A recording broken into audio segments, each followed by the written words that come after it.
Rowan তো diet vegetable আবার তৈরি করছি, শেষ হয়ে গিয়েছে। ক্যাপসিকাম, রসুন, কাঁচামরিচ, ধনেপাতা, পিঙ্ক সল্ট, ঘি আর ফুলকপি, আর কিছু না আপাতত। একটু ঘি আর রসুন দিছি।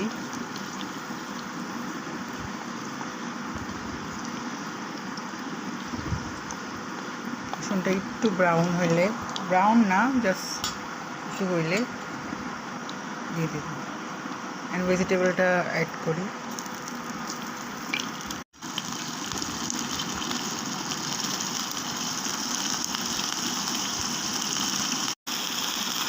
ক্যাপসিকামগুলো দিয়ে দিচ্ছি, তারপরে কাঁচামরিচ দিয়ে দিচ্ছি, ধনে পাতা দিয়ে দিচ্ছি।